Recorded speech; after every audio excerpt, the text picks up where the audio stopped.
aming manonood. Para po sa inyong kaalaman, isa ako sa mga staff ng Ilocos Norte Provincial Library, ang inyong tagapagkwento. Pero bago tayo magsimula, meron lamang akong isang katanungan. Mga bata, nakakita na ba kayo ng bubuyog? Kung oo ang sagot mo, pakinggan niyo ang kwentong ito. Ang pamagat ng ating kwento ay ang bubuyog na may malaking mata. Isinulat ni Ayan Kitsilha at bukid naman ni So Insan. Itilimbag ng Let's Read the Asia Foundation. Kaya naman, simulan na natin ang kwentuhan. Malalaki ang mga mata ng bubuyog na si Sophie at ipinagmamalaki nito na nakikita niya ang mga malalayong bagay. Siya rin ang pinakamabilis lumipad sa kanilang pulutong. Lagi siyang unang nakapupuno ng pulot sa kanyang garapon. Isang umaga, dumating siya sa hardin. Siya ang nauna, tulad ng dati. Dumako siya sa isang malaking bulaklak upang maghintay sa ibang mga bubuyog. Pumikit siya at nilanghap ang mabangong samyo sa kanyang paligid. Ngunit, nabatid niyang nag-iisa siya. Nasaan ang lahat? Matagal na akong naghihintay, daing niya. Makalipas ang ilang sandali, dumating na rin ang puyog. Sama-sama silang nagtrabaho at kumuha ng nektar mula sa mga bulaklak. Isang bubuyog na nagngangalang Hector ang lumapit kay Sophie at nagtanong, "Bakit hindi ka sumama sa amin? Mas makakabuti kung sama-sama tayong lahat. Masyado kayong mabagal para sumama sa akin," pagyayabang ni Sophie. "Mag-iingat ka sapagkat mapanganib sa hardin," paalala ni Hector. "Walang sino man ang makakapanakit sa akin. Ako ang may pinakamalaking mata at pinakamabilis na pakpak," tugon naman ni Sophie habang papalayo si Hector pabalik sa puyog. At naiwang mag-isa si Sophie. Naging masigasig ang mga bubuyog sa pagkuha ng nektar. Ngunit si Sophie ay hindi natutuwa sapagkat walang pumapansin sa kanya. "Tingnan ninyo, napuno ko na ang aking garapon ng nektar. Mayroon pa akong natira para sa merienda." Nang lumalim ang gabi, ang ingay ng mga bubuyog ay lalong lumakas. Lahat ay nagmamadaling punuin ang kanilang mga lalagyanan ng nektar. Pero walang interes si Sophie na tulungan sila, kaya siya ay nagpahinga na lamang. Nahiga si Sophie sa isang dahon at tumingin sa magandang kalangitan. Bigla, nakakita siya ng isang kakaibang bulaklak na kulay lila sa taas niya. "Ang laki ng bulaklak na yon!" bulalas niya. "Sa tingin ko, kahit pagsamasamahin pa nila ang mga nakuha nilang nektar, ay mas marami pa rin akong makukuhang nektar mula sa bulaklak na iyon." Lumipad si Sophie sa pagitan ng mga sanga. Minsan lumulusot siya sa mga butas ng dahon na kinainan ng mga uod upang mas mabilis na makarating sa kanyang pupuntahan. Hindi niya binibigyan ng sapat na pansin ang direksyon na kanyang pinupuntahan. Biglang nakakita si Sophie ng isang hayop na nasa sapot na may 8 paa sa kanyang harapan. "Sino ka?" tanong niya. "Hindi ka pa ba nakakakita ng gagamba dati?" tanong ng hayop. "Hindi. Ano yang nilalakaran mo?" "Ito ang aking sapot. Masaya dito. Gusto mo bang makipaglaro sa akin?"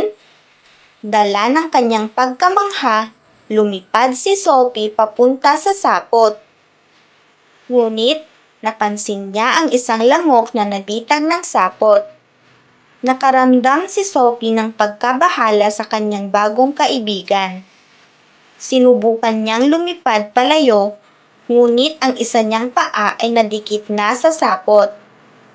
Habang nagpupumiglas si Sophie, nakita niyang papalapit na ang gagamba. "Nakita mo kung gaano kaakit-akit ang aking sapot?"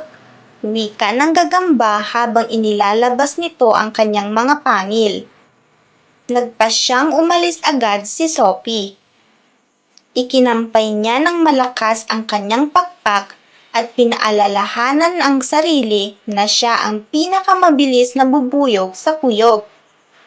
"Kailangang makaalis ako dito," sabi sa kanyang sarili. Sa wakas, nakaiwas siya. Muntik na siyang mapahamak sa mapanganib na panga ng gagamba. Nasiyahan si Sophie na natakasan niya ang gagamba. Sa paglipad ng mataas sa hangin, nakita na naman niya ang lilang bulaklak. "Oh, napakaraming nektar sa bulaklak na iyan. Kung madala ko sa bahay pukyutan, malalaman ng lahat na ako ang pinakamagaling na bubuyog sa kuyog." Lumipad si Sophie papunta sa pinakagitnang parte ng bulaklak at tinikman ang nektar nito. Ngunit mapait ito at siya'y nakaramdam ng hilo. Sinubukan niyang lumipad palayo pero mabilis siyang nawalan ng lakas. Ang kanyang mga pakpak ay nanghina at unti-unting sumara ang kanyang mga mata. Samantala, natapos ng kuyog ang pagtitipon ng nektar habang papalubog ang araw. Ngunit walang makakita kay Sophie. Alam nilang lagi siyang nauuna lumipad sa grupo, kaya inisip nila na bumalik na siyang mag-isa sa bahay pukyutan. Umuwi ang mga bubuyog na wala siya. Sa lilang bulaklak, nakakita ng isang alitaptap si Sophie at tumigil upang tulungan siya. "Gising!" sigaw niya. "Nakalalason ang bulaklak na ito. Kakainin ka nito." Habang nagdidilim ang kalangitan, nakuhang maidilat ni Sophie ang kanyang mga mata. Unti-unting nagsasara ang talutot ng bulaklak. Sila ay nabitag sa loob nito. Isang malagkit na likido ang pumupuno sa loob ng bulaklak. "Ah! Hindi ako makahinga!" sigaw ng bubuyog. "Kailangan nating makaalis sa lugar na ito," tugon ni Sophie. Pinilit niyang gumalaw at matagumpay niyang natusok ang bulaklak. Biglang bumuka ang bulaklak at nakatakas ang dalawang kulisap. Sa pagod, bumagsak sila sa lupa at nakatulog. Habang lumalalim ang gabi, ang mga alupihan, palaka, at mga ahas ay lumabas sa gubat. Napalapit sila sa nagliliwanag na ilaw ng alitaptap. Ngunit, bago pa man makalapit ang mga hayop, dumating ang kawan ng mga bubuyog. Umalis lahat ng mga hayop sa lugar bago pa man sila matusok ng mga bubuyog. "Paano niyo ako nakita?" tanong ni Sophie. Sumagot si Hector. "Nang makarating kami sa ating kawan at malaman naming wala ka pa doon, ay agad kaming bumalik upang hanapin ka. Tara, umuwi na tayo ng sama-sama." Naligaw ang mga bubuyog habang lumilipad sila sa dilim. Ngunit, tinawag ng bagong kaibigan ni Sophie ang kanyang pamilya para tumulong. Isang malaking pulutong ng mga alitaptap ang nagbigay liwanag sa dinaraanan ng mga bubuyog. Nang umagang iyon, nagising si Sophie at nakaramdam ng kakaiba. Hindi siya makakaligtas sa panganib kung hindi dahil sa tulong ng mga alitaptap at mga kasamahang bubuyog. "Patawarin niyo ako sa pag-iwan ko sa inyo," sabi niya sa kanila. "Mapapatawad niyo pa ba ako?" "Oo naman, Sophie.